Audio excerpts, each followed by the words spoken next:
A warm welcome to all of you. This is again Purity Gupta, and this morning I am so thrilled to be with Dr. Anuj Rustagi. Hello, sir. Hello. Sir, a few days ago I watched a video on buckwheat, and it really opened my eyes to this fascinating food, and it's completely new to me. So I have a lot of questions swirling in my mind. So can we have a one-on-one? Yeah, sure. Okay तो sir हमारी audience ये जानना चाहती है कि buckwheat exactly होती क्या है and what is the difference between buckwheat and wheat.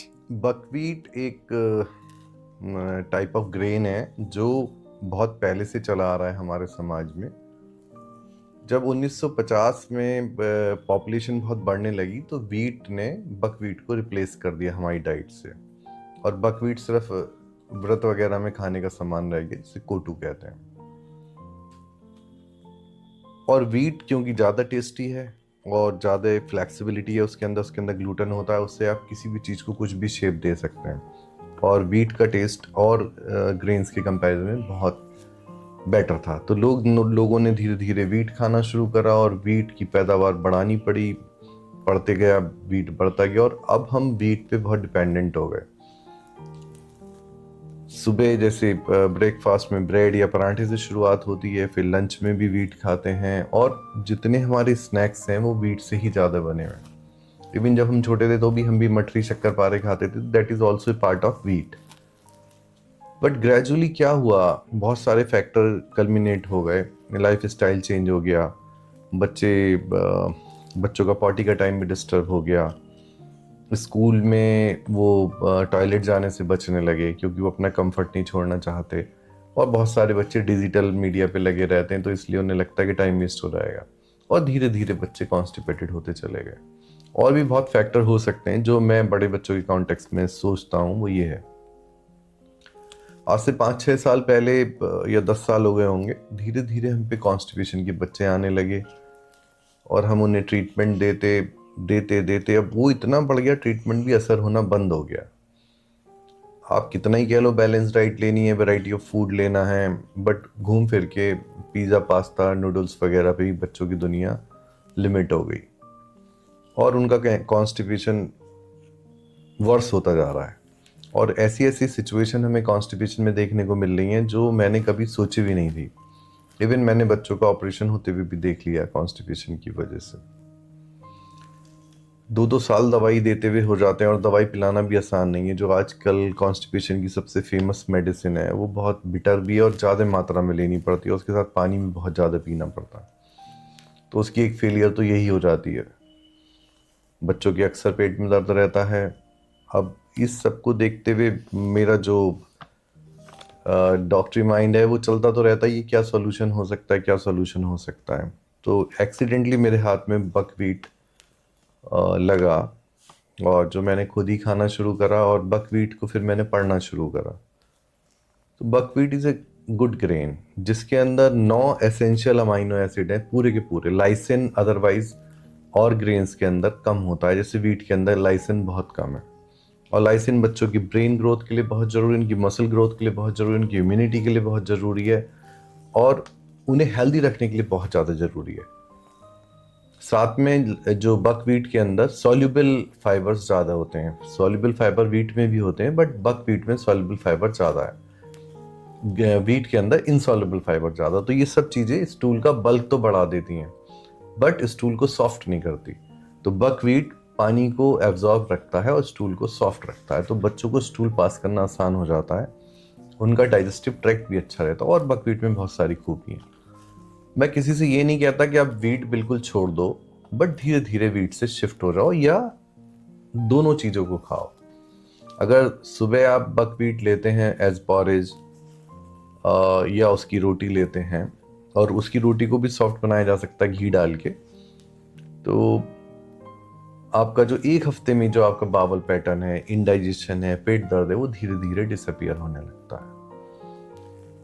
तो जो एक आइडियल तरीका है न्यूट्रिशन का, वो तो वैरायटी ऑफ फूड है। 5 बार फ्रूट्स खाने हैं, 3 बार सब्जी खानी, ग्रीन वेजिटेबल्स खानी है, फाइब्रस डाइट लेनी है, पानी खूब पीना। बट ये किताबी बातें ज़्यादा हैं और बच्चों के साथ ये हो नहीं पाता। हम फाइबर गमीज भी लिखते हैं, फाइबर बढ़ाने की कोशिश भी करते हैं। एम कभी भी डॉक्टर का ये नहीं होता कि उसे डॉक्टर पेशेंट को दवाइयों पे डिपेंडेंट बना दिया जाए। कभी तो दवाई बंद हो उसकी, और कभी तो बच्चा बेटर फील करे, उसकी ग्रोथ, सभी पेरेंट्स का सपना होता है बच्चे की ग्रोथ अच्छी हो। तो मुझे ये बहुत अच्छा लगा। फिर और डिटेल में पढ़ा तो जापान के अंदर जापानीज सोबा, वहाँ पे कुछ कंट्रीज में तो बकवीट स्टेपल डाइट है, बट हमारी कंट्री के अंदर गर्म ठंडे की बहुत चक्कर है। जो आयुर्वेदिक मेडिसिन है और चाइनीज़ मेडिसिन है वो बकवीट को वार्म फूड मानती है कि इसकी तासीर गर्म है। देखिए तासीर, इस समय तो ऐसी ही ठंड चल रही है और सिर्फ बकवीट ही थोड़ी खाना है, 1 या 2 बार बकवीट खाना है आपने, उसमें तासीर इतना मैटर नहीं करेगी। हमारी मॉडर्न मेडिसिन में हम कभी तासीर की बात नहीं करते। बहुत पढ़ाई करी, बहुत सारे कोर्सेज अटेंड किए, बट हमारी जो पढ़ाई है उसमें ये तासीर वाला चैप्टर नहीं होता कि ये फूड ठंडा है, ये फूड गर्म है। बट एनीवेज, अगर हम ये बिलीव करते हैं ये गर्म है तो भी क्या हो गया, तो हम कोई हर समय थोड़ी बकवीट खा रहे हैं। तो थोड़ा बकवीट खाएंगे तो जो सॉल्युबल फाइबर्स हैं और जो उसकी खूबियां हैं वो हमें बहुत फ़ायदा करेगी। आप वीट भी कंटिन्यू कर सकते हैं, ऐसे बिल्कुल कुछ चीज़ छोड़ने की ज़रूरत नहीं है, बट उसका बैलेंस लाने की ज़रूरत है। टोटली वीट पे जो डिपेंडेंस आ गई है उसे इम्प्रूव करने की ज़रूरत है। Now, my first question to you is it okay to eat buckwheat every day? या उसके कुछ नेगेटिव इफेक्ट्स होते हैं बकवीट को डेली खाने के? देखिए, अति तो किसी बात की भी अच्छी नहीं है बेटा। बकवीट में फाइबर बहुत ज़्यादा है, अगर आप बहुत ज़्यादा बकवीट खाएंगे तो आपको फिर इंडाइजेशन दोबारा से शुरू हो जाएगा। अब बकवीट डेली खाया जा सकता है।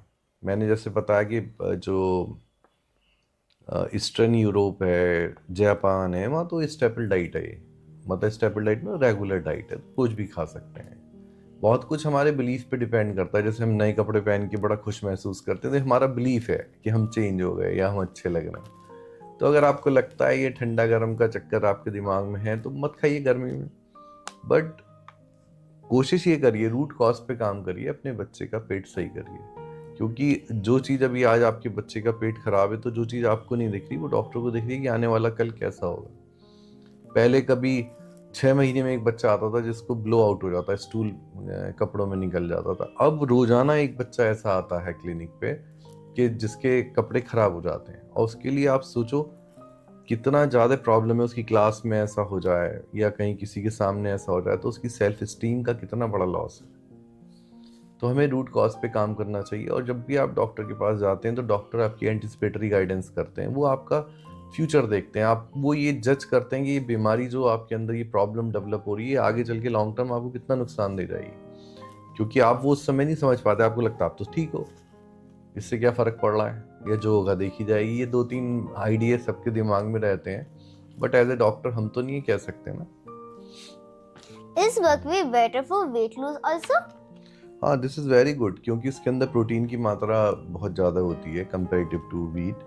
तो आप, और फाइबर्स भी अच्छे होते हैं, तो आपका पेट भरा भरा रहता है, आपको खाने से ज़्यादा सेटिस्फेक्शन रहता है। तो आप इसे वेजिटेबल्स के साथ लें, टमाटर वगैरह डाल के लें, और आपको फ़ायदा रहेगा। आपका वेट लॉस होने में थोड़ा सा हेल्प करेगा। देखिए, वेट आप कितनी भी एक्सरसाइज कर लो, कितनी कूदा फादी कर लो, वेट तो कम होता है डाइट से। जो एक्सरसाइज है, जो भी आपकी जितना भी एक्सरसाइज वाला पैटर्न है, या घूमना फिरना है, साइकिलिंग है, वो आपको फ्लेक्सिबिलिटी देती है, आपकी मसल्स को डेवलप करती है, बट आपका वेट कम नहीं करती। वेट कम तो आपका डाइट से ही होगा। और वो मैं दिन दूर नहीं देख रहा जब पेरेंट्स से मतलब अपने जो बच्चे 20-20 साल की उम्र में, 15-15 साल की उम्र में ब्लड प्रेशर की दवाई खाएंगे, या जिन्हें डायबिटीज़ हो जाएगी, या जिनकी गर्दनें काली हो रही हैं, जब भी उन्हें समझ आएगी तो अपने पेरेंट्स से पूछेंगे कि आपने हमें अनहेल्दी फूड क्यों दिया। तो एज ए डॉक्टर मेरा जो मेन दायित्व है कि जो भी बच्चे मेरे पास आते हैं, सभी बच्चों के लिए, जो क्योंकि हम वीडियो भी बना के डाल रहे हैं, कि उनका फ्यूचर अच्छा रहे, उन्हें परेशानी ना हो। और मुझे बिल्कुल अच्छा नहीं लगेगा कोई भी 13, 14, 15 साल का बच्चा बीपी की दवाई खाए, या उसको डायबिटीज़ हो जाए, या उसकी जब वो बॉडी एक बिल्कुल नई बॉडी है, बिल्कुल शानदार बॉडी है, वो बीमारियों में ग्रसित हो रहा है, और हम जैसे डॉक्टर के पास उसे घूमना पड़े। Is buckwheat gluten free? और अगर वो है तो पेशेंट जिनको डायबिटिक या कोलेस्ट्रॉल है उनको क्या वो हेल्प कर पाएगा? एक्चुअली जो बकवीट है टोटल ग्लूटेन फ्री है, तो जिन लोगों को सीलिएक डिसीज़ है, गेहूं की प्रॉब्लम है, गेहूं की सेंसिटिविटी है, उनके लिए तो बहुत ही अच्छा फूड है। कोलेस्ट्रॉल वाले पेशेंट्स के लिए भी वो अच्छा फूड है, क्योंकि इसका जो ग्लाइसेमिक इंडेक्स है वो बहुत लो है। मतलब जैसे आप वीट खाते हैं तो आपकी एकदम इंसुलिन सर्ज होता है, आपकी ब्लड शुगर बढ़ती है और एकदम इंसुलिन निकल आता है बाहर। तो वो जो हाई ग्लाइसेमिक इंडेक्स फूड में आता है वीट या और जितनी मीठी चीज़ें आप खाते हैं, जितने भी कार्बोहाइड्रेट, आप mostly carbohydrate high glycemic index वाले हैं, जो आपकी बॉडी को अल्टीमेटली नुकसान पहुंचाते हैं। बट गेहूं, ये बकवीट लो ग्लाइसेमिक इंडेक्स है, तो ये डायबिटीज़ वाले पेशेंटों की ब्लड शुगर कंट्रोल रखने में भी बहुत मददगार है। Who should not eat buckwheat? People जिनको सीलियक की डिजीज है उनको खानी चाहिए या नहीं खानी चाहिए? सीलिएक और डिसीज, जिनको वीट से एलर्जी उनके लिए सेफ है? जिन्हें वीट से प्रॉब्लम है, चाहे वो सीलिएक डिसीज है या वीट की सेंसिटिविटी है या वीट की एलर्जी, उनके लिए बहुत अच्छा है बकवीट। अब जिन लोगों को लगता है कि हमें बकवीट खाने से इंडाइजेशन होता है, कोई रैश आ जाता है, एलर्जी आ जाती है, तो वो बकवीट ना खाएं। बट बाई एंड लार्ज ऐसा कोई कॉन्ट्राइंडिकेशन बकवीट का नहीं है। Okay. Is buckwheat good for skin purpose also? Buckwheat के अंदर नियासिन जो B3 विटामिन है वो बहुत प्रचुर मात्रा में होता है, विटामिन सी बहुत अच्छी मात्रा में होता है, आयरन भी अच्छी मात्रा में होता है। तो ये सब आपकी स्किन की ग्लो को बढ़ाते हैं। एक्ने के अंदर इसके अंदर जो रूटिन नाम का एंटीऑक्सीडेंट है वो बहुत फ़ायदा करता है। तो ओवरऑल बकवीट खाने से आपकी स्किन बेटर होती है। Is buckwheat safe for children to eat? Yes, it is very very safe for them to eat. Well, thank you. उनकी मदर उन्हें पैनकेक बना के खिला सकती हैं बकवीट का।